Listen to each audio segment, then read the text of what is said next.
GM. Wow. All right, our mics are on. Just waiting for the video. The slides are not up yet.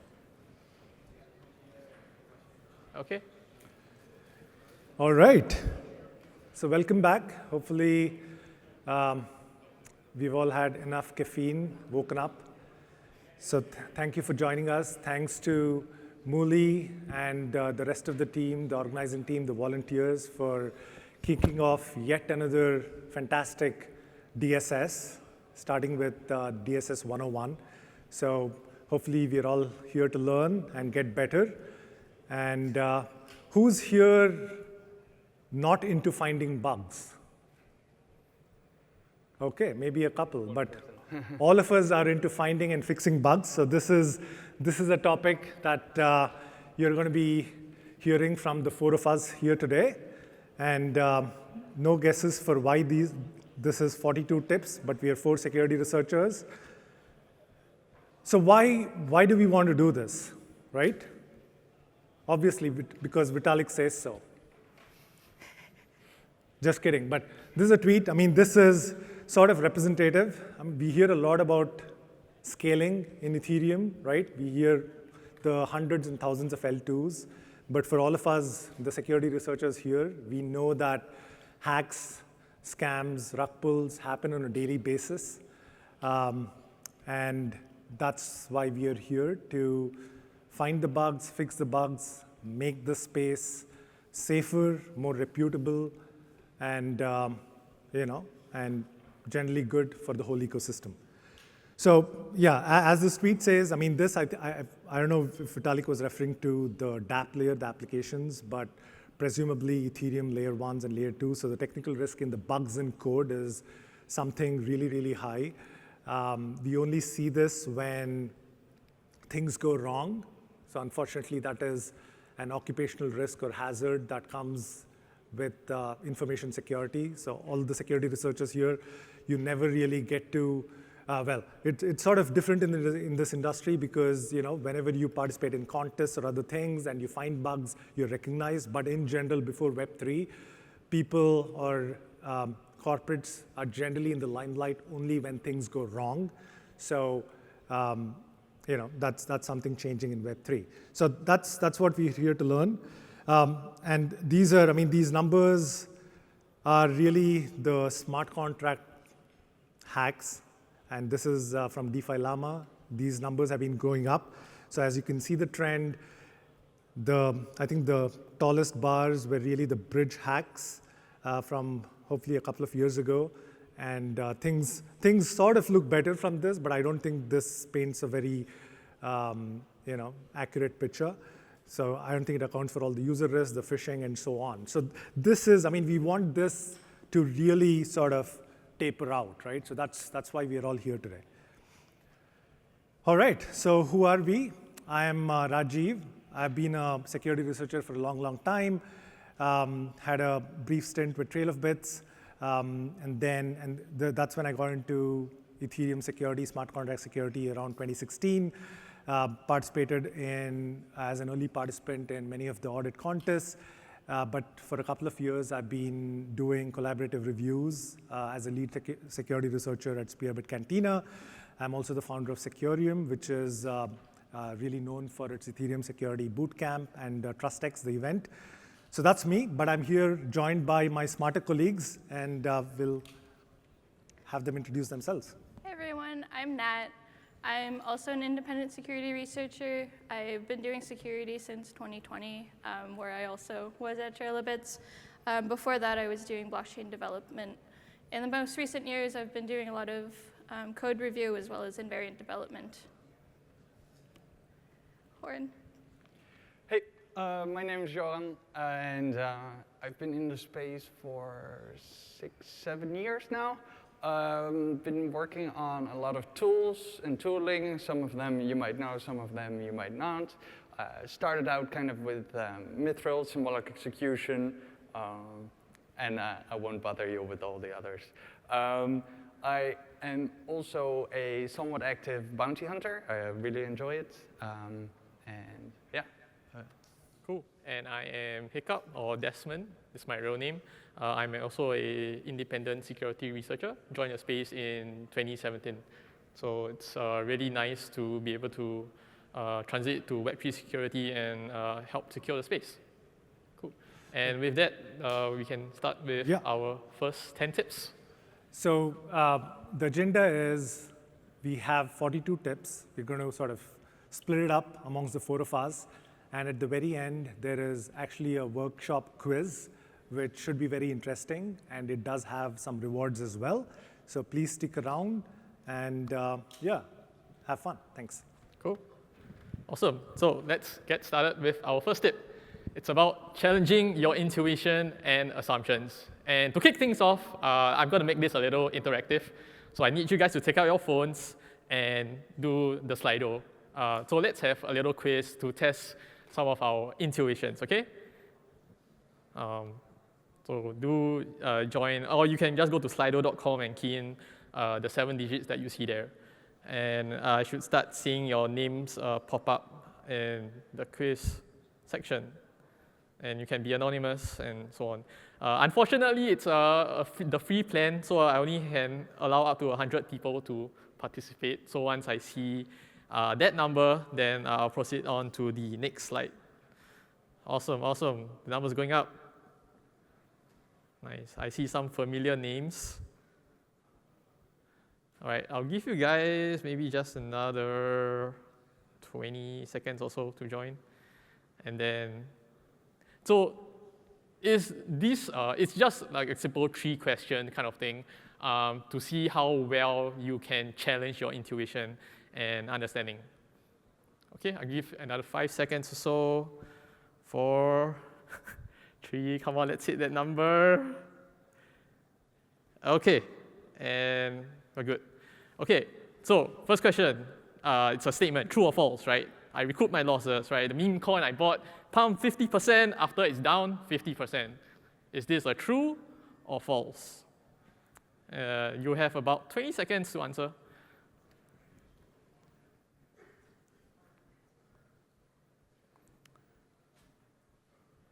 Okay. Yeah. Oh, wow, good job. For those of you who answered false, that is correct, right? So if you work out the math, if let's say your coin that you bought is at $1, it goes down by 50%, it's at 50 cents, and goes up again by 50%, it's at 75 cents. It doesn't break even. So that's a simple warm-up question. And there's also like a timing, right? So if you can answer as fast as possible, then you'll be on top of the leaderboard. And just for fun. Okay, second question, right? So I am 31 years old, I'm introverted, relatively bright, and I majored in applied math. I'm deeply concerned with issues like front running and MEV, right? So which of the following is more probable? I am a security researcher, or I am a security researcher specializing in MEV. Which one would that be?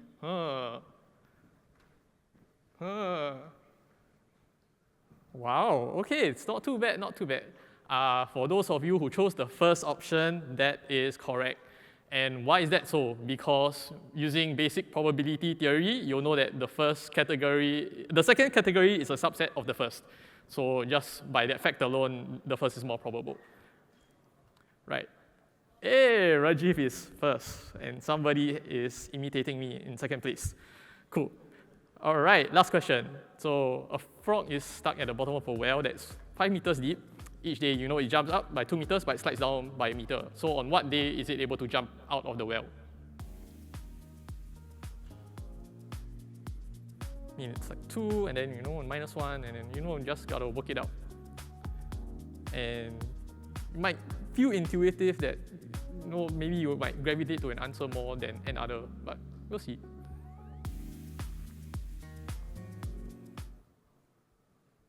Okay. Not too bad, not too bad. And those of you who chose the fourth is correct. So if you work it out logically, it's an edge case, right, where on the 4th day, you're at 3 meters, the frog's at 3 meters. So it jumps 2 meters, it exits the well. It doesn't have to do that slide down by a meter.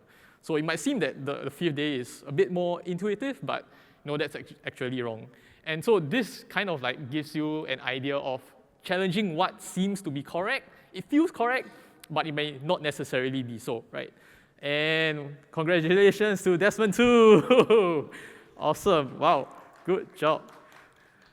Okay, so we're gonna look at a couple of real-life examples that I kind of have experienced through my security reviews. And the first case is fee equivalence, right? So for instance, you can see these few lines of code. You have a swap fee, and usually indexes, you are able to specify either you're swapping the exact input or the exact output, right?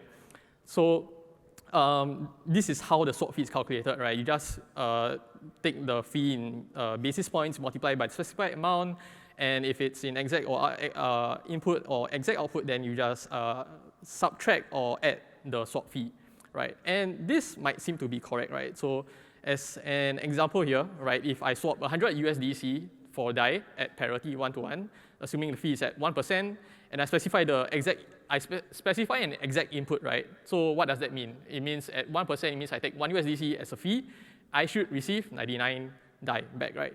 So the fee equivalence, in a sense, would be that if I specify 99 DAI as the exact output, I should be, the DEX should be requesting 100 USDC in return, right? And the problem is if you work through the math here, it doesn't really add up, right? 1% of the 99 DAI is only 0.99. So if you add that, you're missing by 1 cent. So you don't really have that exact equivalence. So what's the fix? Yeah, it's you kind of have to change the denominator a little bit. And that's the correct math. So again, it might seem, those few lines of code that you've seen previously might seem correct, but you kind of have to work out the math. And let's take a look at another example. Oh yeah, so if you work this out, then it would be correct. Let's take a look at another example, right, which is taking fees in shares. This is a Twitter thread by Xiaoming90, so just a credit to him. But taking fees in shares is quite common, right, especially if you have auto-compounding vaults like ERC4626, right? So protocols tend to want to take fees in shares because it's auto-compounding. So the amount of fees that they get will increasingly accrue in value over time, right? So this is the formula that they use, right? So it's the harvest amount multiplied by the fee, and then multiplied by the total supply divided by the underlying value. So let's take an example, right? So say you have a 20% fee and you harvest 100 ETH, right? So technically the protocol should receive 20 ETH in fees. And let's work that out, right? So the harvest is 100 ETH, assuming we have a total asset initially of 1,000 ETH. So 100 ETH multiplied by the fee, which is 20%. The fee is specified in basis points. So then multiply by 100 shares, and you divide by 1,000. So yeah, just replacing the numbers with the variables. You'll see that the number of shares that are minted is 1.81, right? So the question is this 1.81 shares equivalent to 20 ETH, right? And you'll realize that it isn't, right? And so what's the reason behind it? Why is it that it's less than the 20 ETH that's expected? Well, if you think about it, you are actually diluting the share value because you're minting extra shares. So you have to account for that share dilution, right? And so this is kind of the correct formula that you are supposed to use instead. And if you work out the math, then you end up minting slightly a bit more shares, which will give the protocol the desired 20%, right? So again, something that looks really intuitive, it looks really correct, but then if you want to work out the math, it doesn't work out, right? So that is my first tip on challenging assumptions and challenging your intuition. Okay, so tip number 2, scrutinize the start and end of life cycles, right? Usually the start and end of life cycles are a bit more edge cases, right? So for instance, let's look at initialization, right? Is the condition for initialization explicitly defined? And if it's implicit, can it be exploited? And we've seen those happen in real life cases, right? The first is in Balancer V2, where I highlighted in red, you can see that there was an initial condition where you could exploit the case where the circulating supply is 0, right? and you cause the pool to be reinitialized by resetting the rate to 1. And the other is the meme attack that happened earlier this year, right, where the TLDR is that you're exploiting the initial condition of the one-to-one shares to value, the borrow share to asset ratio, right? So if you can get the system to a state where you have more shares equivalent to one way of value, then you can exploit that initial condition. So you do have to kind of take a look at the start of the life cycle and also consider the end of the life cycle, right? So is there any state that is supposed to be totally reset but isn't? And conversely, is there any that are not reset but they should be, right? So for instance, lingering approvals on token or ownership transfers. Okay, so this is a finding by WatchPark for a contest, a Sherlock contest, where they found that expired locks, like once you have if you know the V token model of locking out your tokens to receive more rewards, then once the lock expires, what is the state of that condition, right? And in this case, expired locks are considered the same as deposits with no locks, right? So there should be a way to kick out expired locks. Okay, so tip number 4, right? Be familiar with multiple frameworks, right? Foundry is mostly widely used, but there are projects that still use hard hat, right? So you might be spending time porting the setup, the logic over to Foundry, and that is kind of like a trade-off. And so it will be good to still be familiar with multiple frameworks like hard hat. But it could be worth it if you are using exclusive features that are only exclusive to that framework. So for instance, like invariant testing or fast testing might be more popular on Foundry. So then it might make sense to kind of port over the test suite from hard hat to Foundry. Okay, tip number 5, run coverage if possible. Unfortunately, more often than not, I run into the issue of stack to deep when I run with Foundry, even with the IR flag on. But if you can run it, it's a really good thing, especially if you pair it with coverage gutters, which is a useful extension, right? So if you run forge coverage you run this line, right? And then you turn on the extension, you can display the coverage. So you can see you will have 3 different colors, right? So green means the coverage, that line is covered. If you see yellow, it means either you're not fulfilling the entire coverage, you are missing out on the branch coverage. So it's either the if or the else branch that is not covered. And if you see totally red, then it's not covered at all, right? And if it's red, then those are prime areas you want to scrutinize those areas further, because that's where bugs might tend to lie more. Some other useful extensions like spell checker, the solidity extension by Nomic Foundation. So here, one example is that if you kind of like highlight over the function name, it kind of gives you the parameters and the variable types. The other useful extension is the solidity inspector, where it shows you, for instance, the contract size, and it shows you redundant imports, right? So you can see here it's an unused import, the console import there. Okay, tip number 7, you want to mock minimally, right? So as much as possible, you want to use actual implementations and network conditions, right? And the reason for this is that different networks have different behavior. So for instance, transient opcodes might still not be supported on some networks, or for instance, like solidity globals might return different values for different networks, right? So I would highly recommend doing fork tests, especially if the project that you are auditing is integrating with other projects. So for instance, like using audits, using the DSR, Maker's DSR, yeah. Okay, tip number 8, mess with the code. So you want to try re-implementing a certain function to differentiate against, right? And you might be able to spot some subtle differences. And you will start to question, like, why is it that I write things differently? And it might help you to uncover a subtle bug. And ideally, when you do the change, right, it should cause at least a test to fail. And that's kind of the idea of mutation testing, where you are kind of testing the strength of the test suite. Yeah, so if you notice, I went from tip number 2 to tip number 4, and that is where tip number 3 is. And it's the idea of thinking what is absent, right? So it's very easy to spot what's actually present, what you're actually seeing on screen. It's very easy to identify issues that are written rather than unwritten, right? Especially when you are reviewing fixes. And I feel that's where things tend to be a bit more tricky, right? So for instance, this was a PR that I reviewed for Uniswap v4, where they changed the v4 core, and it looked good, LGTM, right? Turns out it's not really LGTM because there was something to be fixed in periphery that is dependent on this behavior, and that was a bug that I think some of you guys here in the room found as well.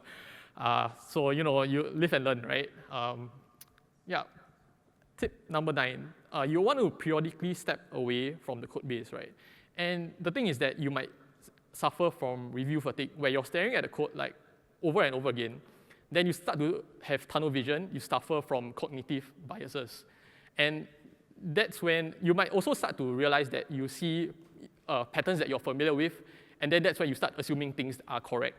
But it might not necessarily be so. So consider like switching tasks. You might want to take a break, or you start writing some tests, or write up the issues that you found already. So just switching things up a little, mixing and matching a little bit, I think helps to keep your mind a little off. And then when you come back, it's in a way a fresher state of mind in a sense.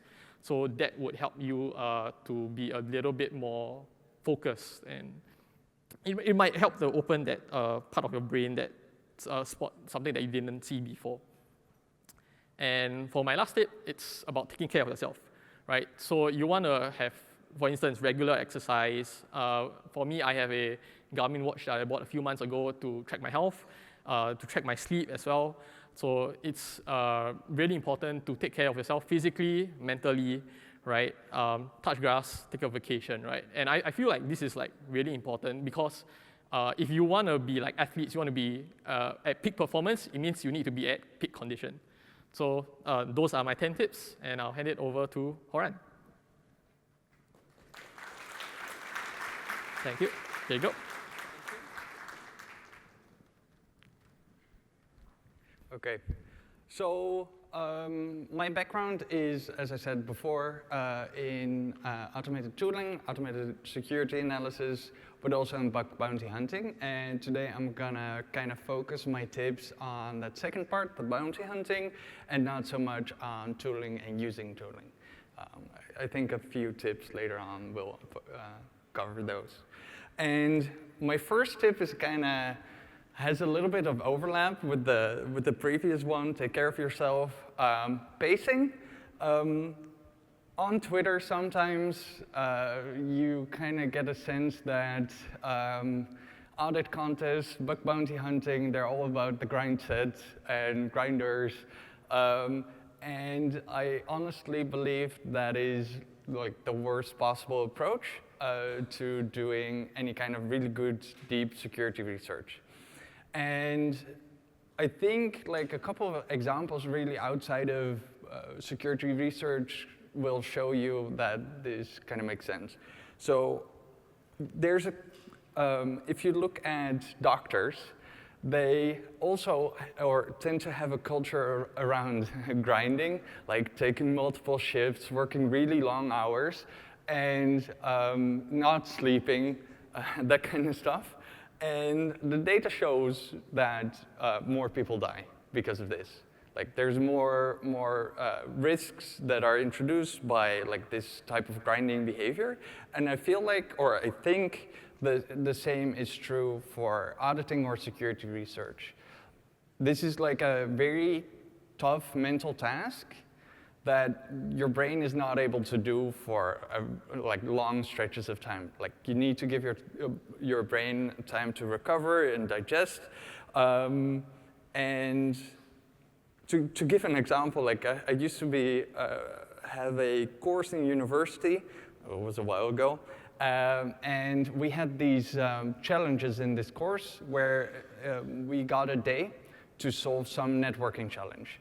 Like you build some kind of protocol, like it was very interesting.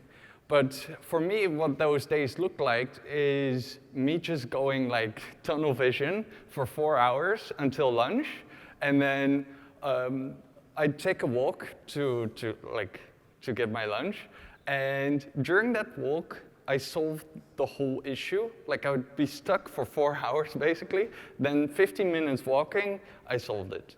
So it's really important to give yourself or your brain like this time to rest and digest, to process, so you actually, work more optimally. So I think taking it easy is actually a more productive approach in the end. This is not to say that discipline isn't important, and also not to say that it's not a lot of work to like build the skill, build the knowledge necessary to do bounty hunting or security research, but just that when you're doing it 8 hours straight or doing more than 8 hours of reviewing code, I'm not sure that it will work well. Okay, tip 2. I think there's a lot of value in scoping out targets for bounty hunting. If you're like me, you have limited amounts of time available to do bounty hunting on a single target at a certain point in time. So for example, I'll have a week or a couple days. Then it doesn't make sense really to go for like an L2 implementation. Like it is just too large. So I think it makes sense to then pick targets that have about the size that you can handle or that you think you can find something interesting with the amount of time you have. Other things you can look for in finding bug or bounty programs to hunt on, or I guess audit contests, is the type of program. If you're very familiar with L2s, with bridges, then finding bugs in bridges and L2s is going to be easier.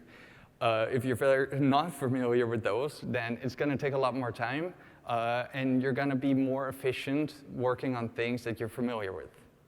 That said, it's often like a good idea to switch things up to make sure you like stay sharp and everything. Then there's one more thing that's not really about you, but about the program itself. And this is something I kind of look for in bounty programs. It's the medium and high payouts. Because often a program will be like, here's a couple million for a critical bug, and then they won't pay out for highs. And this kind of tells me something about the mindset that people have running their bounty program, being not so much interested in improving their security, reducing risk of hacks, but more so kind of like catching just the worst case scenarios. And I have the feeling that like even if you find something, you'll have a hard time getting a good payout out of those protocols. So I tend to look for that as well. Okay, tip 3. This kind of overlaps with my first tip a little bit. This actually kind of happened to me. So I was trying to sleep, lying in my bed, and then I'd spent the day like looking at some code, and my brain is like, yo, what happens if you liquidate your own position? And I was like, oh, shit. So in the middle of the night, I was typing up a bug report because, well, I couldn't sleep. And the tip here isn't really to try to sleep and then do bug bounty hunting at the same time. That's probably not a really good tip. But it's really about a mental model of the top idea on your mind. There's a blog post, I forgot where it was posted, but the idea is that you basically have like a place in your brain for a thing to work on when you're doing different things. So let's say I'm doing bounty hunting on a specific project, and then I'm gonna take a walk, or I'm gonna do the dishes, clean like the house, that kind of stuff. During that time, your brain is kind of like passively processing things, and so for me, like a not insignificant amount of bugs came from this passive processing time. So to really optimize on this, make sure that you're not trying to do too many things. Like if you bounty hunt and then do 2 hours of, I don't know, trying to learn something else, then your brain is wholly occupied with this other thing and not working on the bug bounty thing anymore. So if you just like make sure that you work on bounty hunting and then give your like brain the passive processing time, that might work out really well for you. Okay. Then a tip on bug bounty discussions. Bug bounties are great, but unfortunately, if you submit a few, you'll probably get in a situation where the protocol team does not agree with you. It happens. Every discussion is different. Every team responds differently. It's usually a high-stakes situation, and you're telling someone, hey, your code doesn't work. Often, unintentionally, there's going to be fallacies. It makes sense to prepare for those fallacies in a way that you can handle them in a good way. Not just saying, hey, that's a fallacy, you don't know shit, but just handling it in such a way that you can move the conversation onwards. So there's a couple lists on the internet, you can look at them, be like, read through them, see how you should respond. It's a really good way to improve your speed, I guess, or improve your productiveness in these discussions. Another one thing you can do to improve these discussions is kind of change your mindset. I saw, like, over time I've seen tweets that kind of indicate like this adversarial mindset of like, this project sucks and they're not giving me anything. That usually doesn't work out really well. And I personally like to take a perspective of like, I want to work with this project in the future. I want to submit more bugs. I might want to work with them in a different capacity. So I adapt my self-communication to this. And that ends up being a lot more productive, or I think it ends up being a lot more productive than the more adversarial, hey, you need to pay me because X, Y, Z. Okay. Tip 16, diversify your skills. This is a somewhat cheesy one, but really anything you can learn outside of just Web3 security, it's going to be useful. So there's a couple lists here, like learning how compilers work can be super insanely useful because then you know how Solidity works, you can know about the quirks, like the issues that people might encounter. Everything becomes a lot more logical, and also like compilers in general make like your understanding of programming languages like insane. Another thing I really like is like don't stick to Web3 related topics necessarily. There's a book called How to Solve It. I'm not sure how to pronounce the author's name. It's a book about how to approach mathematics problems. There's like a strategy about like solving the issues and creating proofs. And I really like that because it kind of teaches you a different way to think about things. And the more ways you learn to think about things, like by learning about different topics, the more ways you can use to find actual bugs. So yeah, I think this is a very useful thing to do. Okay. Some specific bug hunting strategies. I think something that works really well is to find a specific paradigm and specialize in it. So for example, in DeFi, you have a lot of systems that allow you to have leverage. These systems have problems. Liquidation is usually very difficult to do right. And there's been tons of bugs there. So what you can do is kind of learn a lot about how these different systems work, what their pitfalls are, and then once you're really comfortable with them, you can probably just go on and unified list all the different like types of systems that might have leverage, go through all of them, and see if the pitfalls that you've identified or learned about are apparent in these implementations, and then, well, you report them, obviously, if they're there. So in DeFi, like leverage is one example. I think it makes sense to have a look at like what's like current, like a paradigm that is currently being developed, like concentrated liquidity is an example where there's like Uniswap released their version, and then like a couple other projects will also have like all implemented their concentrated liquidity. And if you were an expert, like you might have known that tick transitions and ending up like right on top of a tick can be a really difficult thing to implement, which has led to some hacks, unfortunately. And like in that way, you might have gone through all the implementations and found issues related to that type of like difficulty in implementing this kind of paradigm. I think like ZK is an example where there's not that many people that I know of, at least, that are specialized in these kinds of systems. So there might be a lot of opportunity there. I don't know, not sure. But I think the general approach of finding paradigms, specializing, and then going broad can be very effective because you can go really quickly through a lot of bug bounty programs. Okay, that is kind of the go broad approach. There is also a go deep approach, and this is kind of the one I tend to follow. It works really well if you have like a very limited amount of time, which might be like a week or a weekend. And it's kind of like this explore, exploit type problem. So what I do is I kind of like explore a code base, or usually I just start reading documentation actually. And then I identify like points of interest or things that I think are going to be difficult. So it's really like it has some overlap with the paradigm and specialized strategy, in the sense that you like identify the potential pain points and then like go for those. Once I have like the list of things that I think can go wrong very easily, then I just go deep into the code, see if they do these things well.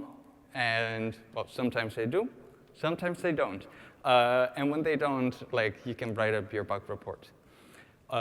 What's really nice about this approach is that it kind of leverages the fact that as a bug bounty hunter, you do not need to write an audit report that has to be complete. Like as an auditor, you want to make sure like you find all the bugs, not necessarily all the bugs, but you need to find give a comprehensive report that will allow the project team to build like a really good and secure code base. As a bounty hunter, you just want to find one bug. That's your goal, or like one critical bug, I guess.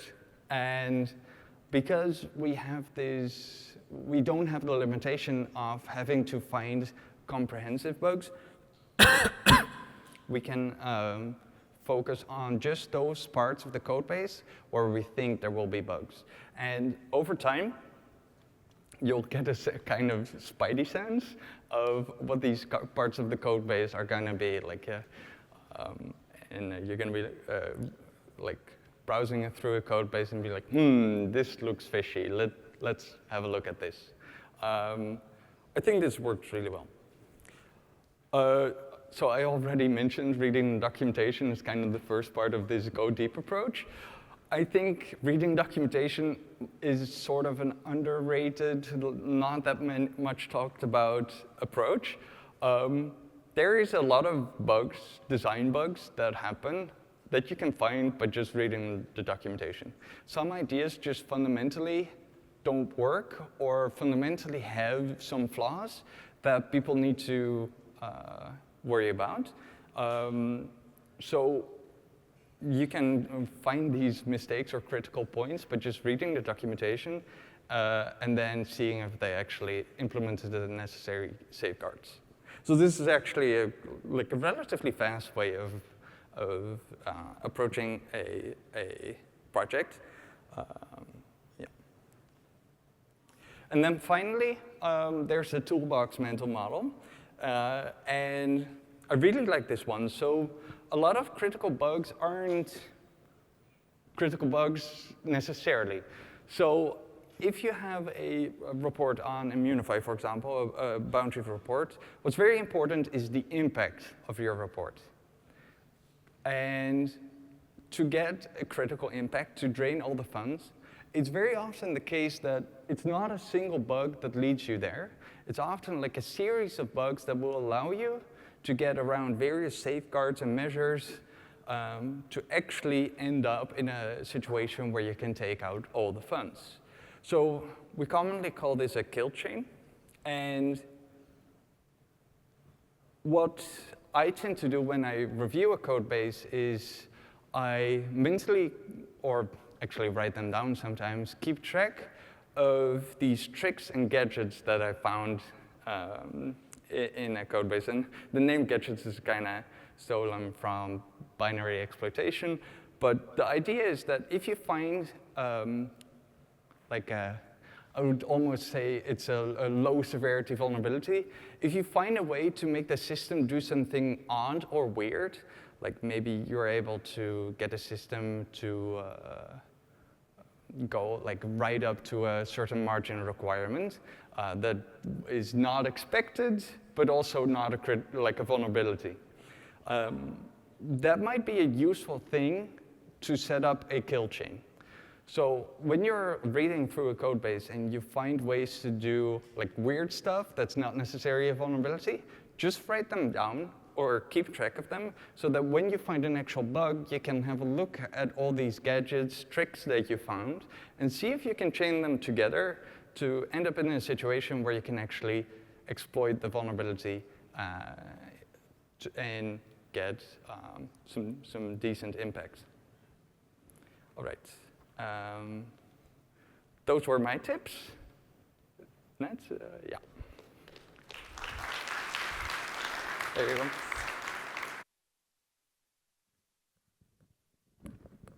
All right, hey everyone, I'm Nat. So just to give a little bit more or context as to my background, I mainly did a lot of code review and invariant development. And so a lot of these guides are going to be kind of somewhat code review related, somewhat invariant related, and some tooling related. So to start off with, I think the first thing that at least I encounter when I look at code bases is like kind of reading through code and then realizing that certain pieces of code are much more complicated than others. And those, I think, better than ever, usually there's a bug or some unexpected behavior in those parts of the code. So I kind of separated the tips into a few different sections. I'll start with kind of tips on reviewing kind of complicated code, how to break it down into something that you can better understand, and then to kind of form that into something you can better kind of Englishicize with expected behavior, and then a brief talk about tooling without getting into specifics. So I think one underrated tip that I have is to take complicated code and then write pseudocode based on what you're seeing. So as an example, if you have, for example, a calculate and distribute rewards function, you can fairly easily break it down into, for example, part one, it calculates some amount of like how much should be distributed to certain users, and then you can then split it up into the actual distribution, so the actual transfer functionality. And then obviously after that, it has to change certain values. The benefit of this kind of practice is it takes you out of the code base and takes you into more of the high-level review of what a certain function is doing. Because a lot of the time, the function name is not actually going to match what the function does. Or it's going to match maybe a little subset or a very specific behavior of how developers expect users to interact with their system, but not the entire scope of how a user would actually interact with that function. So at least for me, when I pseudocode things out, I'm not focusing on whether, like, for example, the user rewards is the correct amount or like whether there's a rounding issue. It's more of a high-level understanding of like, what does this function do? And once you understand that, then you can go deeper down into actually like analyzing arithmetic, or in this particular case would be arithmetic, but could be really whatever that function focuses on. My next tip is to play around with the unit tests, unless you have none. a lot of times, the first thing I will do, at least when I clone a repo, is to run the unit tests and see what the output looks like. Ideally, as Hiccup said, run the coverage, but sometimes that's not actually possible. But it does tell you a story about what the developer was thinking when they were building this function. If you go back to like even just the calculate and distribute rewards, if there's a unit test based on that function, then you know at the very least, hopefully, how the developer intended to use the system and how essentially the developer forms arguments, forms like the function calls, and like what the expected behavior is. It can give you an idea. It might not tell you exactly what it does, but it will help guide your understanding of what is expected. You can play around with these unit tests in ways that I think that allow you to manipulate the code and play around with, like, say, changing an argument or invoking a functional revert. For example, if you're looking at the client code, you're looking at the unit test, and there's no test for like the reverting case, I think it's actually at least insightful to kind of manipulate that unit test to invoke certain functions or certain paths so that you understand, like if you have, for example, nested if statements, that you understand what is required to actually hit those statements. The benefit of that is a lot of the time developers are also going to go in with the assumption that users are only going to use this function in this specific way. Therefore, this if statement is only executed under these conditions. And with a unit test, you can very easily be able to test that in live time. And when you actually get to code review or like in the future, if you do get to invariant development stuff, it also means you have a better understanding of how that function works and how to get a proof of concept up if you need to. I'll emphasize while you're doing this, and maybe this ties into one of my later tips as well, is to document everything you notice about the system. So I think whenever you look at a code base, it's going to be really clear that the developer made some kind of assumption while writing this function on how it's called or how it's executed, and making sure that you write down everything you notice about the function is useful later down the line for invariance as well as reviewing the system. The next tip is realizing that how developers want users to use their system is not equivalent to how users are actually going to use it. There's been a lot of times where developers have assumed their user's always going to use their front end or a certain back end to interact with a smart contract, or that users are always going to use this very specific periphery to interact with one. That's a dangerous assumption just because the nature of smart contracts, unless you have that access control check on your smart contract to make sure that only certain users or the users have to interact with your contracts in a certain way. If there's any kind of differential between those two expectations, that's a bug in the system, and usually a fairly high severity one. All right, so these tips, I think, help you understand what code is expected to do, but that doesn't necessarily go into actually finding invariance. So my next few tips will be based on finding invariance.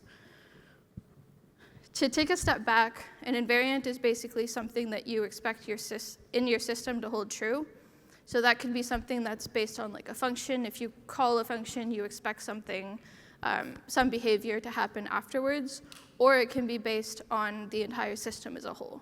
Usually the system invariants are going to rely on system behavior, system state, generally with data structures, but this particular tip is based on functions themselves. So if you're looking at a function, you can essentially, using kind of the practice with like playing around with unit tests, you can eventually determine what are the conditions required in order for a function to succeed. What are the conditions required for a function to fail? And if you just start even just creating a list of all of those cases, you have at least started to create a list of invariants that you can later check on the code base. This is important because, again, it's really easy to look at code and get stuck in the details, get stuck in like certain flows. But this practice will help you kind of step away from the depths of the code and be able to compare like behaviors of different functions. This next tip is around expected behavior of the system in terms of more of a higher level. This is related to like state changes, what is expected to change within like different functions.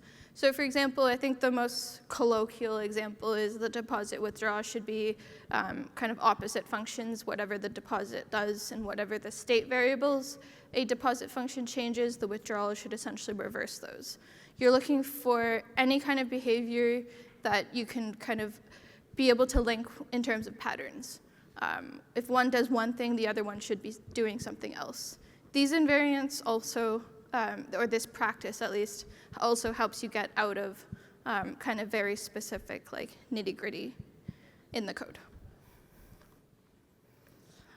All right, so yeah, you have a list of invariants. I think the invariants help, but they're not actually useful unless you do something with them.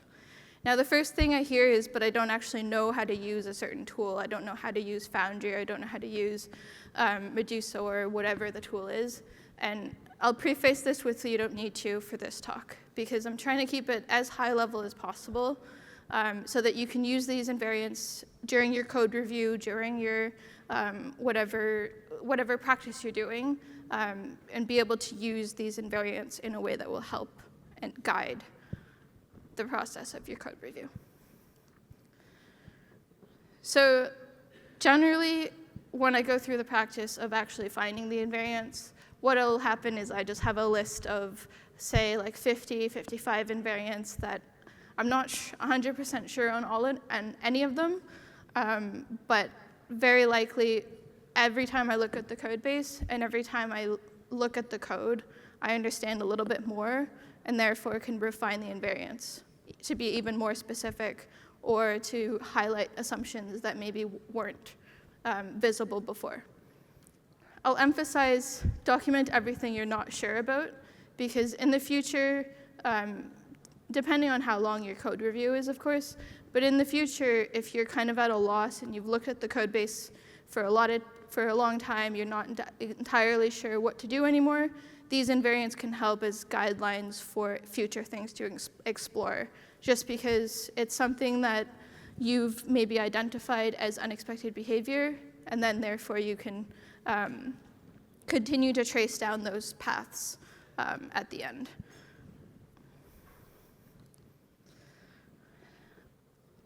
And I'll preface this with, you don't necessarily need you don't necessarily need a fuzzer or like a unit test to verify these invariants.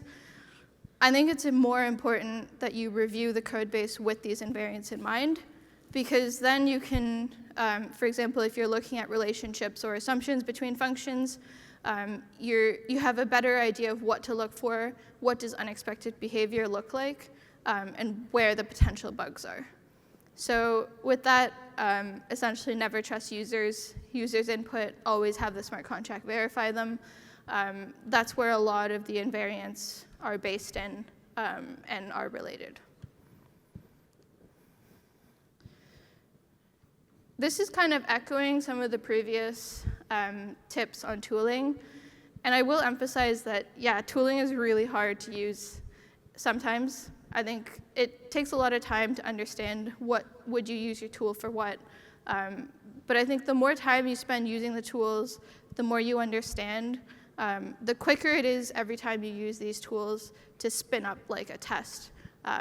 For example, if your background is in, if you know how to use like unit tests in a way that's very quick for you, I think there's always been kind of a discussion between fuzzer versus fuzzer, like tester or framework versus framework, and I don't think that's a productive discussion. I think it's more about playing around with the different tools, play around with what works for you, and identifying how you want to use the tools.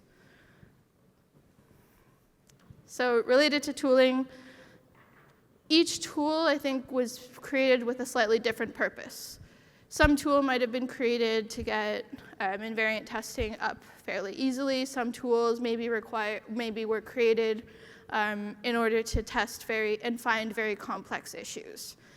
And at the end of the day, every tool has its limits, but every tool has its pros and cons. And taking the time to actually understand what do you know about each tool and how you can use these tools during your code review is important. For example, if you take one of those previous invariants that you found and then you write like a unit test on it, yeah, sure, that might not be fully, that might not prove like a lack of a bug as much as a fuzzer or like a verifier or prover might, but at least you're using the tools to your advantage more than you would as a manual reviewer. You're at the very least increasing the scope of what you're learning and what you're providing to users and developers for your code base. And once you actually get to finding bugs, finding unit test failures, finding fuzzing failures, I will emphasize that any failure that you get from any tool that you're using is a potential bug and treat it as one. Because the bug, technically speaking, could be in the client code, could be in your unit test, could be in your fuzzing code, could be in your mock code, could be at any stack. And if you're just changing your code just to make a test pass, you don't actually know where the bug was, and therefore your test might actually be masking a bug. In that, I think there's kind of an endless discussion to be had on kind of the rabbit hole of reversing like why a certain test failed. And I think taking the time to really understand every layer of the code, so the unit test, whatever test that you're writing, and the client code is important because from there there have been a lot of cases in which fuzzer found a bug, unit test said it wasn't a bug, it didn't actually fail, but the fuzzer did, and it was because the unit test and the client code was incorrect.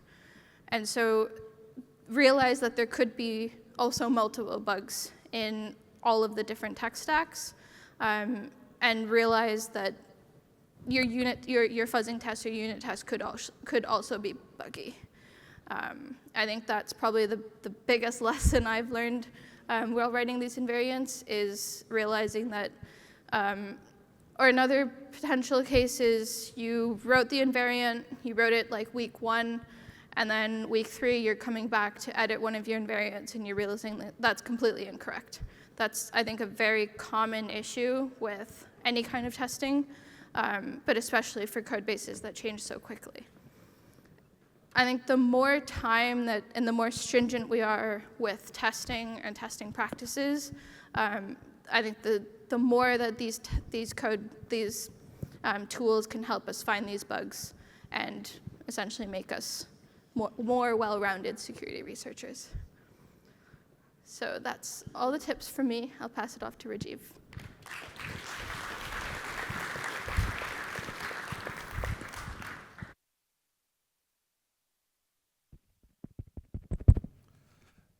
Thank you, Nat. So hopefully we have not reached a tipping point with all these tips on finding bugs. Those were hopefully some really good tips from the trenches, right? So as you've heard their introductions, they've been doing this for a long, long time. So all these have been sort of distilled. These may seem very simple and obvious, but we believe that's what it really is, right? So with my tips, I would like to take us sort of zoom out. So going from the trenches, really going to, let's say, the troposphere, if you will, right? And sort of re-examine some of the concepts that have been discussed, right, as tips. So the first thing that I always like to talk about is everything in security boils down to this, right? So for those who have done security theory, it's you can think of it as an access control matrix. So it's really all about the assets, Without assets, there's really nothing to do or steal or hack. And obviously, if you have assets, we need actors to act upon the assets, to deposit them, to withdraw them, to do anything else with them. And all these are actions, right? So the first thing in security is really about assessing assets. What are the assets? Who are the actors? And what are the actions manipulating those? So in this meme, you see that Billy, right? Billy's parent, I don't know who that person is, but they want Billy to learn about money and the importance of smart contract security. But of course, Billy is too anxious, runs off to what looks like a vending machine that really has all the assets, right? So the actors here are Billy, presumably the person handing the bill itself, and there are various actions here. You just see them sort of depositing money and maybe getting the assets. But this sort of sums up in my head what we are trying to do with smart contract security, right? So you have assets, all the things we talked about. So the first thing that we should really aim to do, I mean, here we are talking about smart contract security, but in general in security is, what are the assets? Where are the assets? In our case, it could be a simple ETH. It could be various tokens, any representations of those. And then the next question is, okay, who are the actors? And actors in the case of the blockchain systems, right? I mean, remember, we are dealing with a Byzantine failure model, right? So it's not just the users who are the actors, it's the developers themselves, right? We've all heard of rug pulls, scams, so they are actors as well. You have governance, for example, all the token holders who may decide to upgrade contracts and change a whole bunch of things within your system, they are actors as well, right? So there are various categories of these assets that we need to sort of understand when we look at a system. And of course, finally, the actions. What is happening? When is it happening, right? The sequence matters. How is it happening? What are the various conditions under which it's happening? And ultimately, why is it happening, right? So just because an action is allowed doesn't mean it should be allowed. So all these are sort of fundamental questions. They seem very simple, but ultimately, this is what it boils down to. So we first assess all these things, and then, of course, look at what the behavior is. So some of my colleagues talked about sort of expecting the unexpected, and this is the reality. Yeah, I don't think you can see this laser, but our expectation may be totally different from what the reality is. And this is, I think, way more real in the Web3 world than it's been in earlier with Web2 and others, right?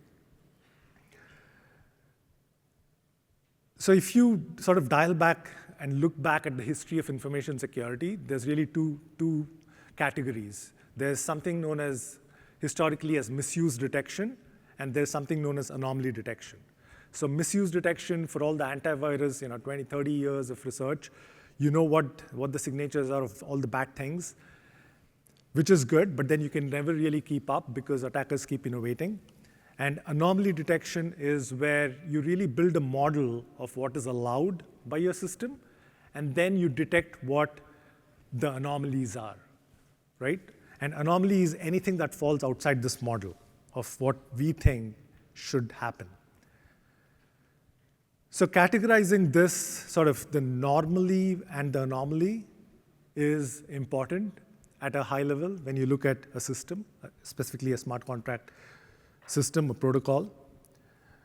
Now notice that all anomalies need not be bugs, right?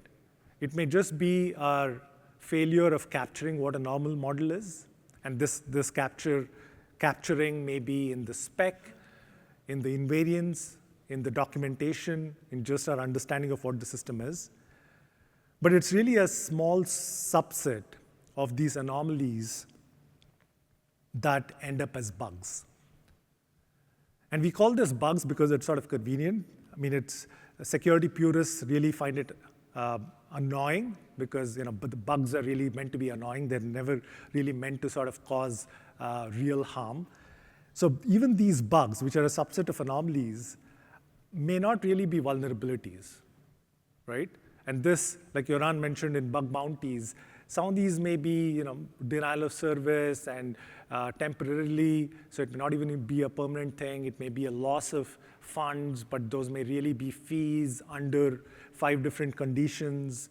So those may be minor annoyances, right? But here we are really talking about, I mean, we want to cover the whole spectrum, but if you want to prioritize, you want to sort of prioritize the criticals, right? We want to prioritize the real vulnerabilities.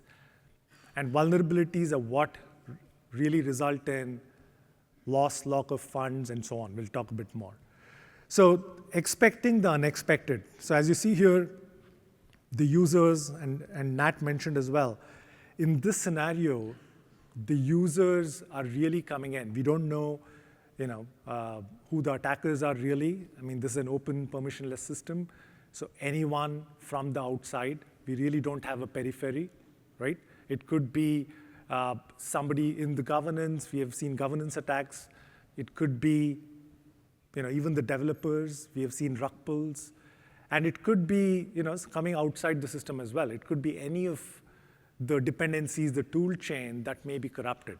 And there are numerous examples of these on a daily basis, right? So that is really what we are up against.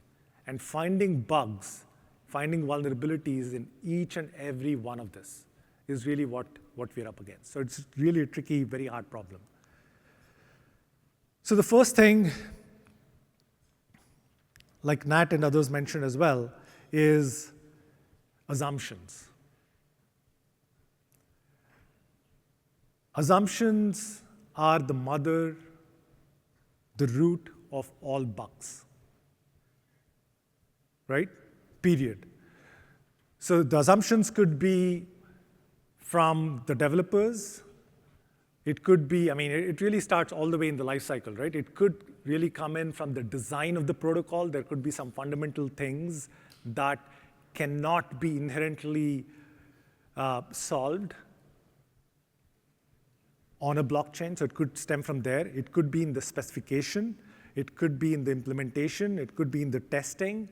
It could be even amongst us. When we look for bugs, right, we are making certain assumptions, and those assumptions may be incorrect and actually may lead us to miss out on certain bugs. So question everything, right? This is easier said than done. And it obviously depends on the context. So if you're doing, let's say in this case, bug bounties, right? You can question everything, but you may not actually get the answers from the protocol or from the platform itself. In the case of audit contests, it used to be the case that the developers are on the same Discord or whatever channel or whatever platform you're on. So you could ping them, but then we hit a scaling problem. When some of us started out, there were like 10 of us actually competing in a contest. So it was not a problem back then, but today it's a good problem to have. We have thousands of security researchers, including many of you in this room, who are on these contest platforms. So if you question everything and we want sort of authoritative answers from the developers, it is not scaling, right? So do question everything, try to resolve them to the best of your ability, and see where it goes. I mean, where do you start off? Again, basic questions, right? Who? The actors. What are they trying to do? Why are they trying to do this? Can a certain sequence be allowed? Can a certain set of conditions happen? When are these conditions valid? When are they invalid, right? And where? It could be a certain set of tokens. It could be a certain set of conditions. It could be a certain set of actors or functions. all these things are fair game to question. So that is really the mentality to go with when you start looking at a system to find bugs. And the goal, obviously, is to discover misuse scenarios, right? So use is sort of well understood, relatively speaking. You look at a protocol, you look at a code base, you know, you see certain flows, you see the deposits and the withdrawals and everything in between, so you understand the uses. As security researchers, our goal is, one, to understand how things can be used, and really the end goal is to understand how these can be misused, right? And again here, misuse may be okay, it may be outside the realm of what is considered acceptable usage, but not everything that can be misused is really abused. And by abuse here, we mean things that lead to a tangible loss, lock, anything like that. So these become critical, again, depending on where you are. So if you're looking at bug bounties, a misuse situation may not be really very interesting for the protocol, but if it can be abused in certain ways, in certain conditions, maybe ideally you don't require any other condition for this to be abused, then that is something that's really, really bad, right?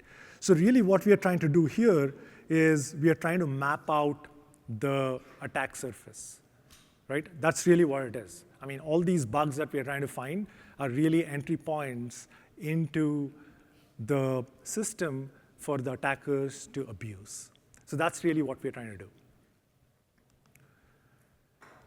Great. So now let's say we have done all this. We have questioned everything. We have made no assumptions. We found bugs. We found that they can be abused. The next big question, which is becoming a hotter topic these days, is how do you objectively, and I don't think we are at a point where we can quantitatively do this yet, but it's all very qualitative, but how do you evaluate the severity of a bug? So this is something that's been evolving in the last few years as well. For those of you who have done this, you should be very familiar with the severity matrix, right? So you have impact, you have high, medium, low, then you have the likelihood, high, medium, low. High, high becomes a critical, you know what the other boxes are. So severity is really impact times likelihood, right? Now what's impact? I think of the two, impact is really how it hurts or where it hurts the protocol. Impact, I think, is more objective, right? Because you can really specify what is happening to the funds, what is happening to the protocol. Are the funds being lost? Are they being locked? Is it a temporary thing? Is it a permanent thing? Is it happening to all the assets, or is it happening to few of the assets? So all these can be relatively specified in a sort of objective manner, right? It's hard to sort of disagree on this. So that's critical to sort of focus on, the impact. Where it gets tricky is the likelihood, right? So for all the bug bounty hunters here, for all the people participating in contests, I mean, this is a very touchy point, right? Obviously, as researchers, you want to be fair and you want to sort of be as objective as possible, but this is a two-sided marketplace, right? So from the protocol perspective or from the platform perspective, they also want to sort of pay out only for bugs that matter, right? So that's where I think likelihood comes in. Is this, so some of the metrics for likelihood, is this always the case? I mean, is this impact going to happen all the time, or does it happen only some of the times? That's critical. Is it conditional or is it unconditional? So this is, I think, fairly obvious, but I think where it gets trickier is when you start looking at the conditions, right? It's really how many ifs or buts there are for this impact to happen. And the more the number of ifs and the lower the probability of each of those predicates, the lower the likelihood. So this is something that we see on a daily basis.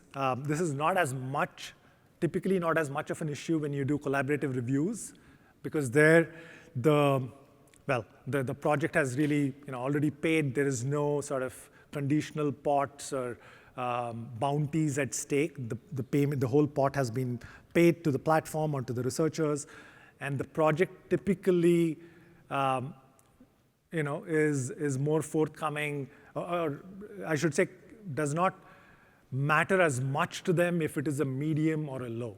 But even there, the better the accuracy, the higher the accuracy on our part, the better, right?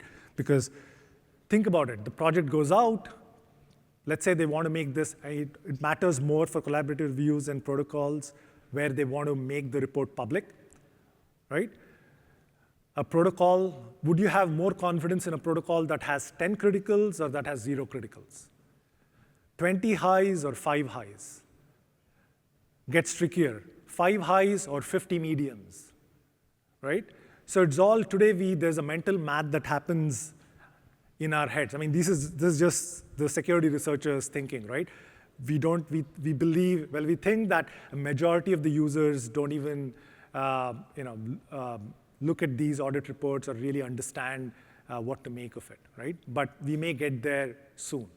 So this, I think, is something that we need to think about.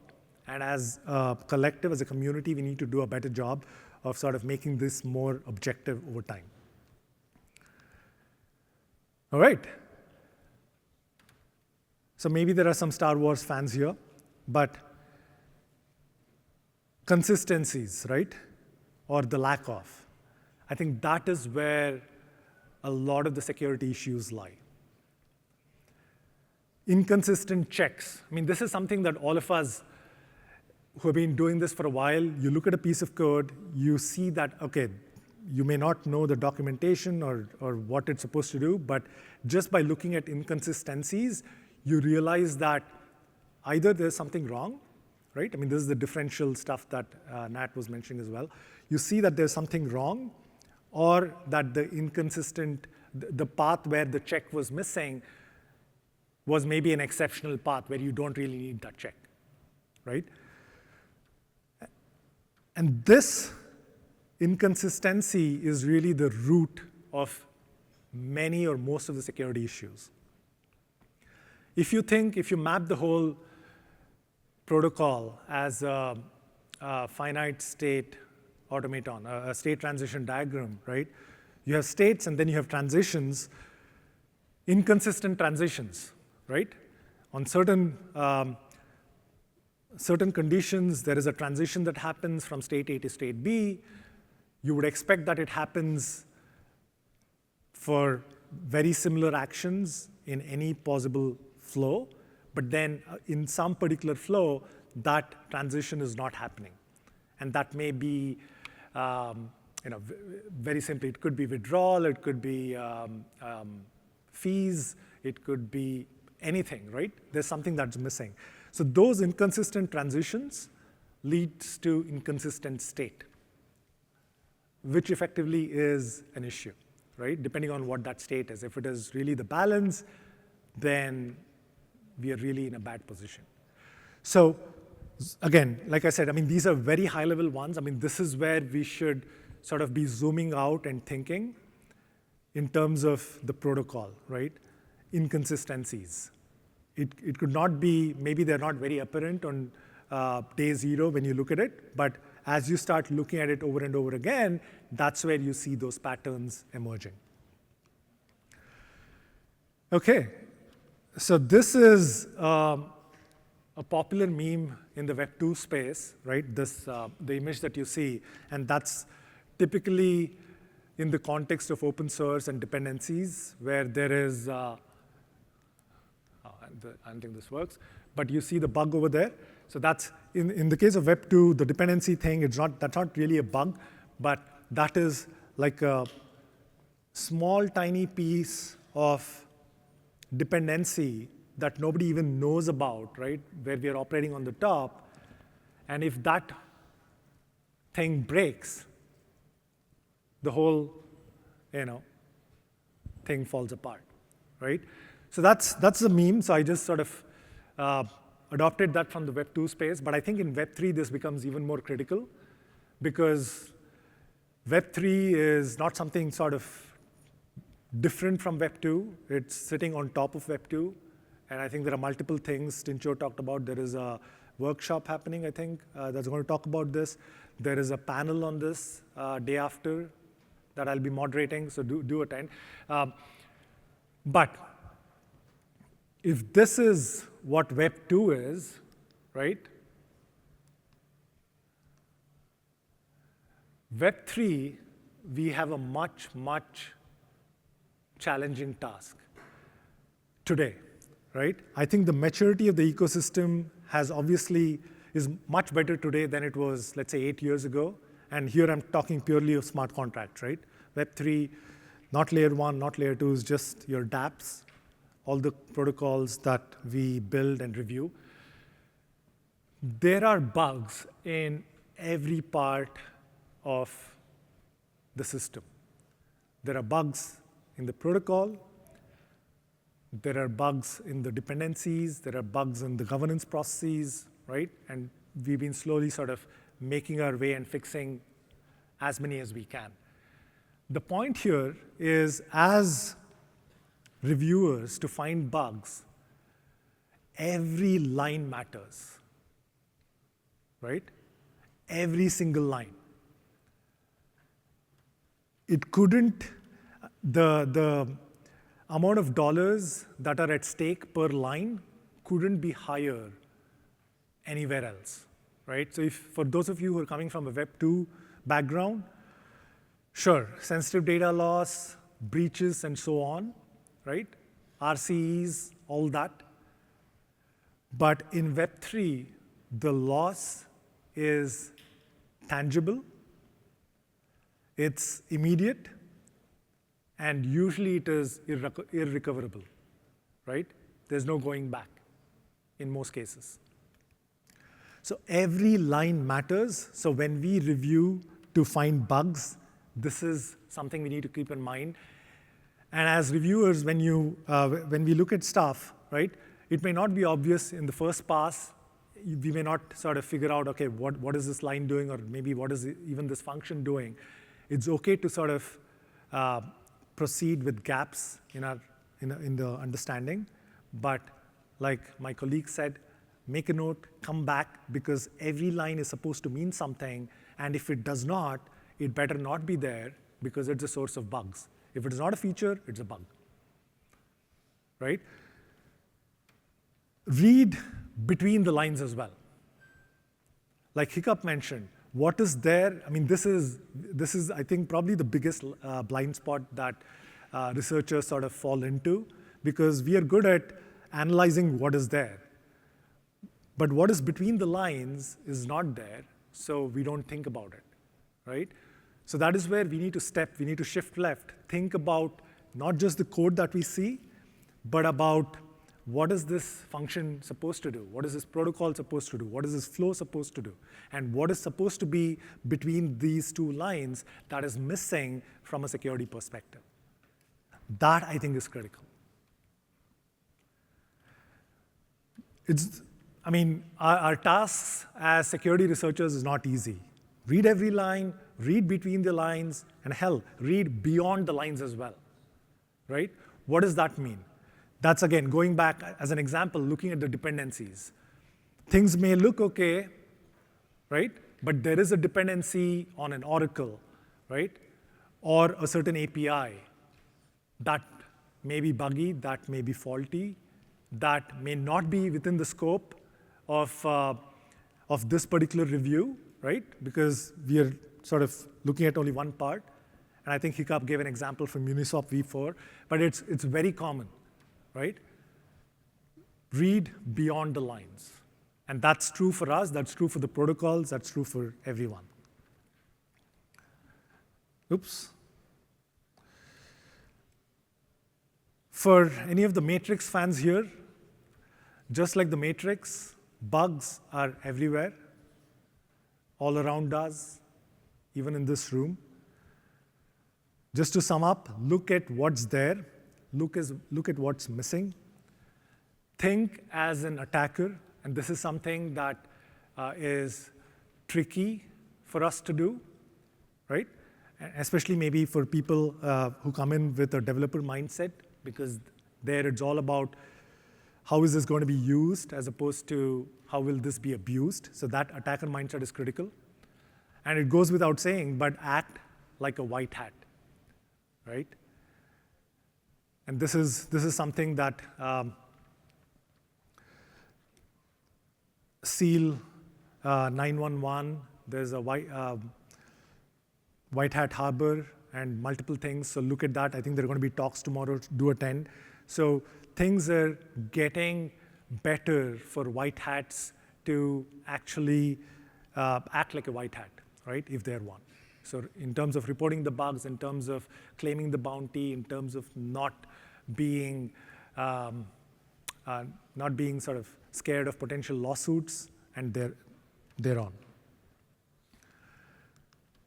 Okay, and this, I think Nat talked a lot about invariance. So this is, again, what a lot of security boils down to. What are these properties, right? What properties is this protocol, is this code, is this function supposed to hold?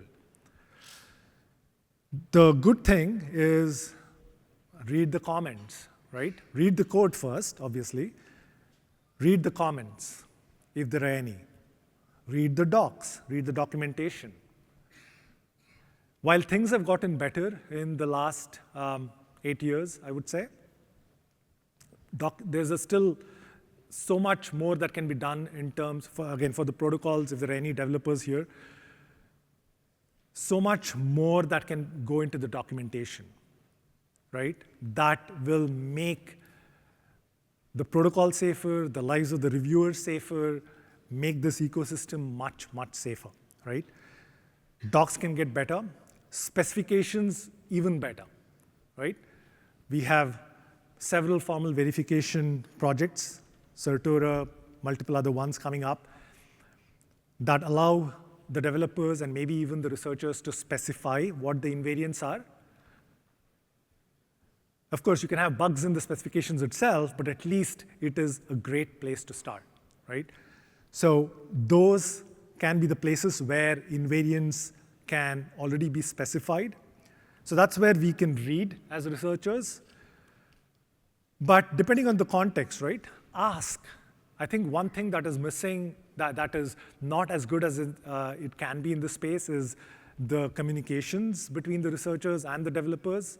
So time-boxed audits, time-boxed reviews, again, depends on if it's a bug bounty, how much communications can happen depend on the context. Is it a bug bounty? Is it a contest? Is it a collaborative review? Bug bounties, maybe not as much as Joran said, right? I mean, it can be, oh yeah, no, this is a feature. No, we won't pay. Oh yes, the good news can be that, hey, yes, confirmed, right?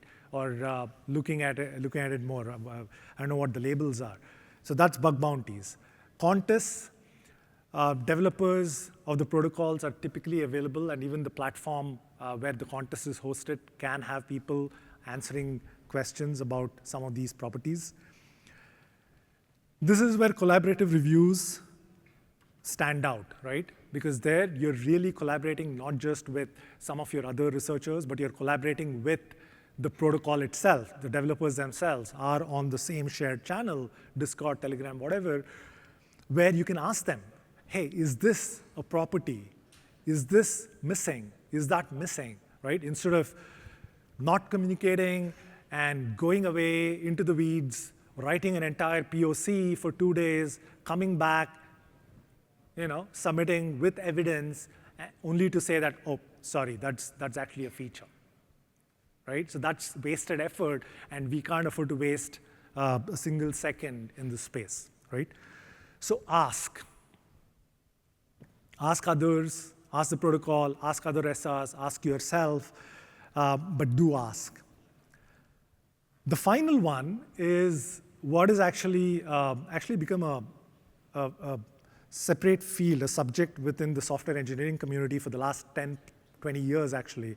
It's about inferring invariance, right? So there are actually some very cool techniques where you can look at the code, apply various techniques, right? It could be machine learning, data mining. It could be different ways of inferring what the invariants are.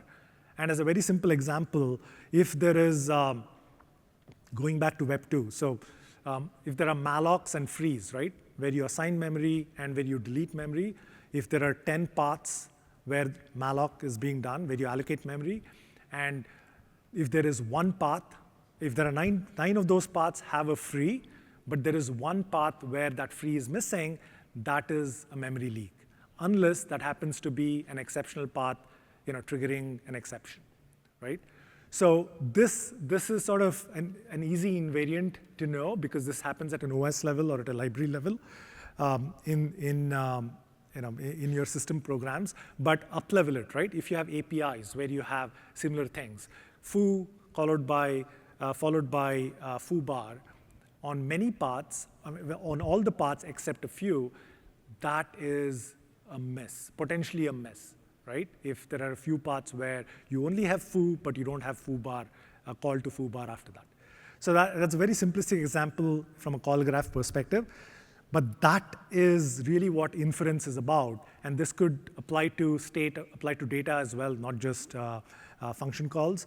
So look at clues in the code, right? Especially when we do not have an opportunity or we've exhausted all the asking opportunities. So this is where we can look at it and sort of infer. And these are also clues that you can look at in the unit tests, like Nat mentioned. That is really where all the security clues are, right? All the paths that were tested, all the happy cases, the not happy cases, all those are really laid out.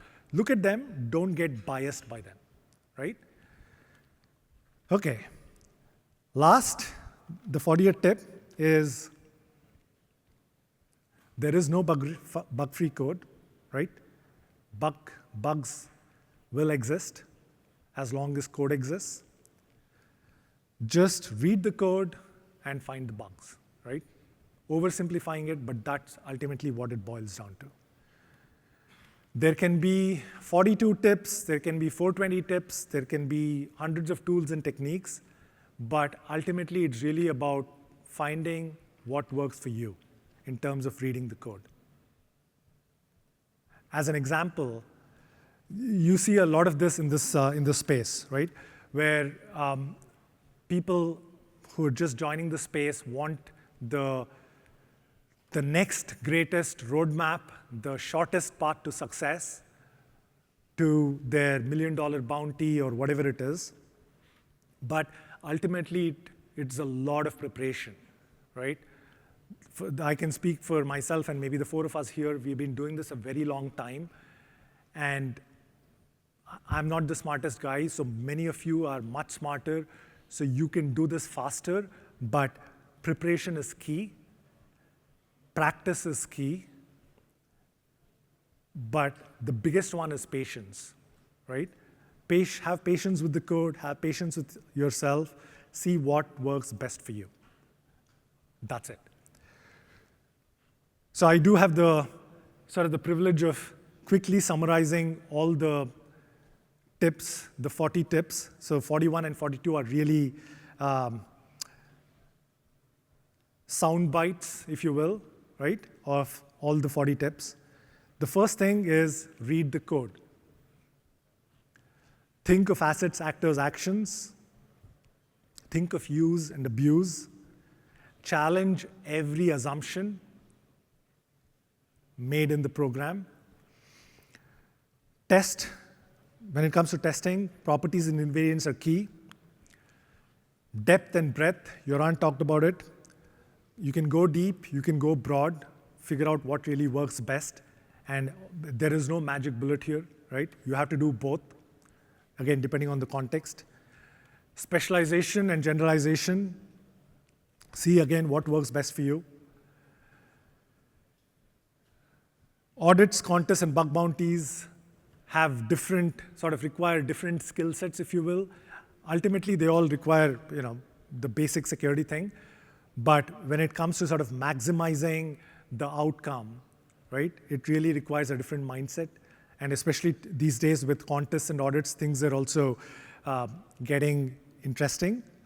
They're getting very specialized in terms of with all the conditional pots and the different sort of combinations of all three, right? You have contests that look like bug bounties that are sometimes thought of as audits or reviews. Scoping is critical. Scope out, ultimately it's the attack surface, but the scope that is there for you, for the review, that's critical. And then once you know that, how do you sort of pace it, right? Do you go fast? Is it a sprint? Is it a marathon? Do you want to run slow, run fast? That's a tricky thing to look at. Zooming in and out. I mean, this is sort of one of my favorites. We sort of get into this tunnel vision, like Hiccup mentioned, where you zoom in and you're focusing on this, but then it's only when you zoom out that you see that, wow, this wasn't a bug, but in the context of these two calls, there is a problem, right? So zooming in and out, and this is not sort of, there's no zoom in and then zoom out. It's not sort of a streamlined, structured process. Typically, what works best for me personally is sort of doing this on a, I guess it just happens automatically. You zoom in and then look at the broader context and see what works. We talked a lot about documentation, but with the lack of that, or if it is not enough, there is also something about the gut feeling, right? Over time, you really get a sense for, your intuition tells you that something is missing here or something is wrong. Hiccup talked about the start and the end of life cycles, critical, follow the whole path. Usually it happens multiple times, some flow, something is missing, something didn't start well. With code, mock less, fork more, mess around more. Depends on your personality. Some people like to do a lot of that. Some people prefer just looking at the code and just keep everything in the working memory of the mental state. Frameworks and extensions, explore, see what works best for you. A lot of the assumptions are really around preconditions and postconditions for functions or for statements. Keep thinking about that. We talked a lot about coverage in terms of, let's say, your bug bounty or in terms of the scope, but there's also leverage, right? And this maybe matters more in contests and bug bounties. Leverage your strengths. Joran talked about sort of leveraging, let's say if you're really good at L2 or you're really good at certain aspects of DeFi liquidations. There are bugs that have been found where people have found something reported in one protocol and they've gone and really leveraged that across multiple protocols. There could be forks or similar ones. Zoom in and zoom out. The other way of saying that is really dive in, right? And sort of step out, take a break, take walks, take any other breaks, whatever suits you, right? Pomodoro of your choice. Do that. And I really love this about, I think Nat, I forget who mentioned, but the year should be underlined. It does not matter what the 4 of us say or the 400 of us say, but it's really about finding your tools, finding your techniques, what works best for you. Just because it works for one does not mean it has to work for anyone else. Prepare, practice, and patience. That's the key. And finally, it's really about taking, as TLC is just an acronym in some parts of the world for tender love care. Take care of the code, which is why we are all here. More importantly, take care of yourself. So those were all the tips. And with that, we, I think, have maybe a few more minutes for AUAs. So this has been sort of a one-way monologue, right, or quadrilogue. But yeah, any questions? I think there should be a microphone. Feel free to ask us. We should have a few more minutes, and after that, we will announce the quiz. So do take a note of the quiz as well. There are some interesting rewards for that, so yeah.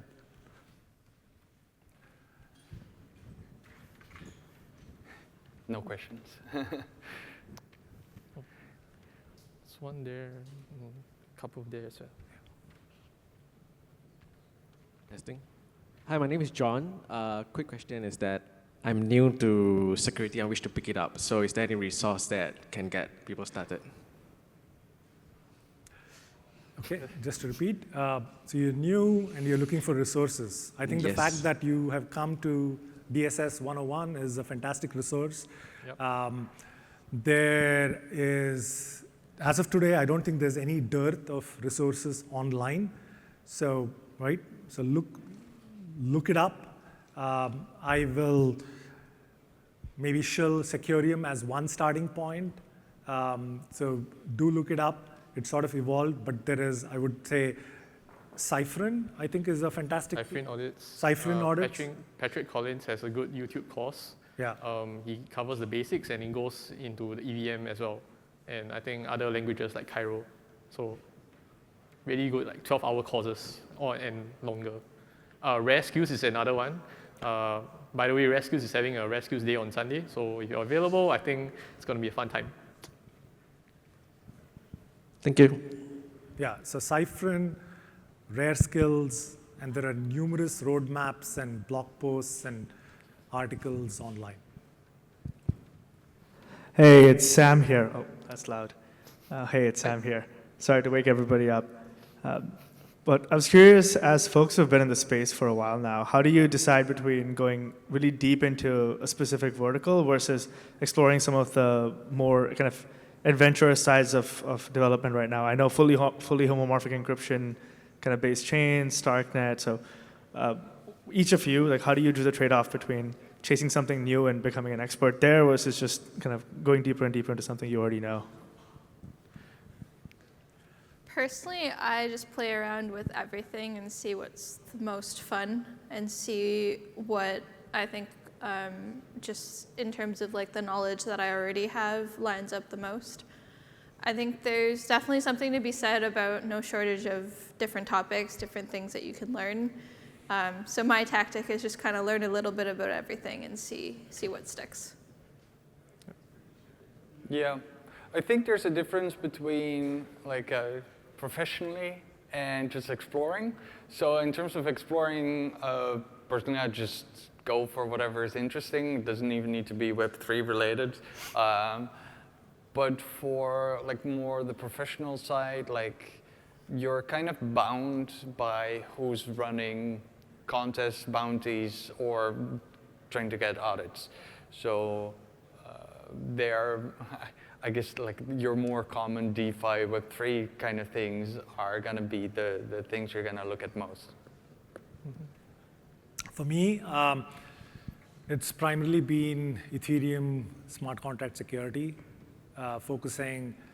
lately focusing more on the infrastructural projects as opposed to the latest DeFi protocol or the next new shiny object. So that's been my focus. So it goes back to my coverage versus leverage, right? I mean, there is so much happening in this space that one can endlessly hop from one to the other without really, maybe getting your feet wet, but really not understanding it well enough. I mean, especially as security research, maybe for developers or for others, that is an option, but for security researchers, you really need to go deep and understand anything really better than the developers and the project itself, right? So it doesn't give us the freedom to sort of just hop from one place to another.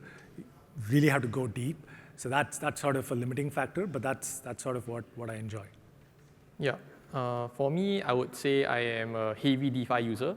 So I think it's good to have the perspective of a user trying out latest DeFi protocols.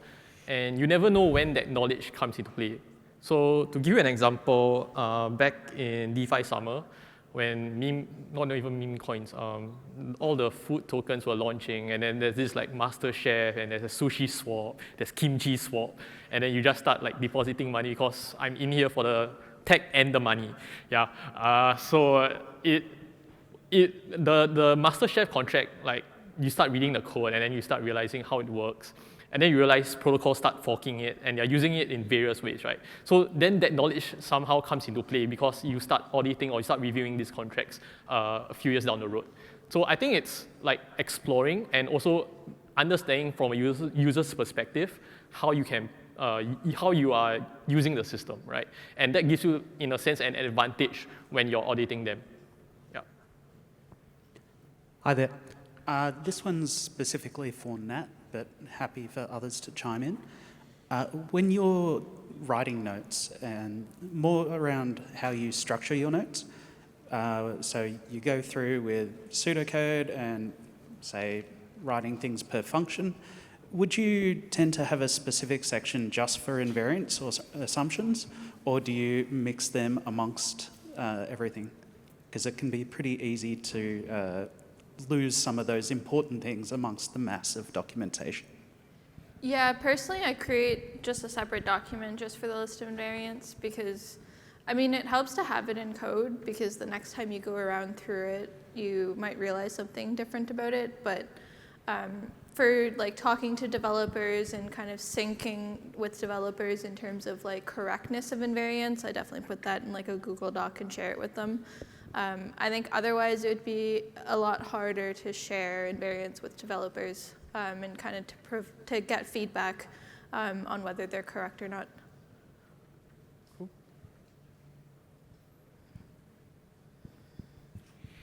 Sorry, you have a question over? Hi, I'm Jonas. In addition to that question, how do you make sure that you have like all the invariants completed in your list? Or not only completed, but that the list of invariants is complete? You're never going to be complete. I think there's kind of a, like you can be as complete as possible within an X amount of time, but I think given time box reviews, given just the time differential, it's going to be really hard for a security researcher to make sure the list is complete. I think as a security researcher, my goal is to essentially bootstrap developers with like, these are the invariants that I think are true of your code base. It's obviously the developer's responsibility to go in, make sure they're correct, make sure that they are accurate, and then hopefully for a developer to continue extending that list and continuing to change that as their code grows. But I can say for certain I've never been in a position where I felt like the invariants that we've considered and kind of thought up during a security review was 100% complete. Cool. Okay. Hi, hello. Time for one. We have time for only one more question. So Yeah. Hey, this is Lo. And, everyone knows AI is becoming very powerful tools, Yep. especially when we build protocol, when we coding. So my question is relative to the combination of AI and blockchain. Maybe we can use AI for our daily development and the security research. Mm-hmm. So I have two questions. First is how AI can empower, secure audit. What kind of tools, what kind of things you do with AI during the security product?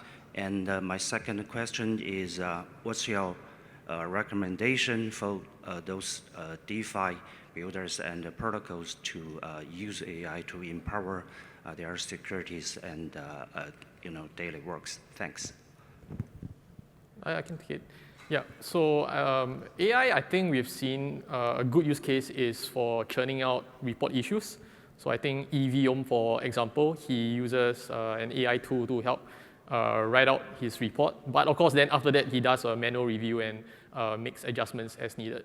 The other is for kind of like throwing documentation into an AI bot, and then you ask it questions and you get it to ask questions back to you. So it kind of enhances or refines your understanding of the protocol. And if you're unsure about something, just ask.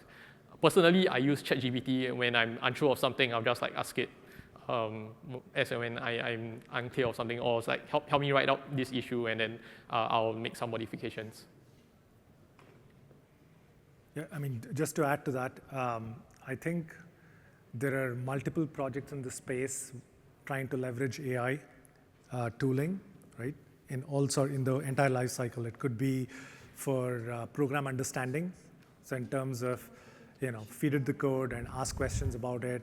And of course, like with anything else, hallucinations are a problem, right? So you can't just rely on it. And I mean, this I believe is a big, I don't know how bad the problem is, but I believe with all the bug bounty platforms, all the AI generated issues is causing a lot of spam, right? Mm-hmm. So it's sort of the downside. But I mean, I think we're just scratching the surface in terms of how this is going to help. And yeah, I'm looking forward to see where this evolves. Yeah, I mean, it's very promising, but unfortunately, a lot of the AI approaches have been like, hey, I put this smart contract in ChatGPT and gave me all the issues, and then the contract is like the DAO hack. This is like the weakest form of evidence that it can work.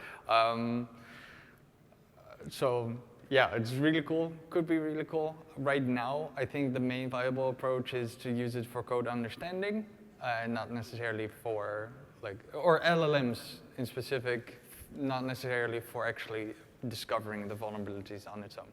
So more like the hybrid, like working together form. Yeah. And I guess, so one nice bit might be in invariant development. Like you can kind of work together to, like you can come up with your list of invariants and then more quickly develop them in the various frameworks. So maybe instead of Foundry invariant test, like you might improve your workflow there. One thing though, you also said like how could projects use AI? I forgot the name of the paper, but there was some research into the code written by AI and vulnerabilities introduced by the AI itself. And it turns out that there's some risk there as well, where the AI, even though you tell it to build secure code, it's not always very good at doing so. So yeah, I would be really careful with asking your ChatGPT to build a whole DeFi protocol and then just deploying it and putting your money in. Yeah. Yeah, that may lead to a whole class of sort of AI copy and paste bugs for programs that, where the training data involved buggy programs, sort of, your Copilot and other things sort of filled it up that way. Yeah.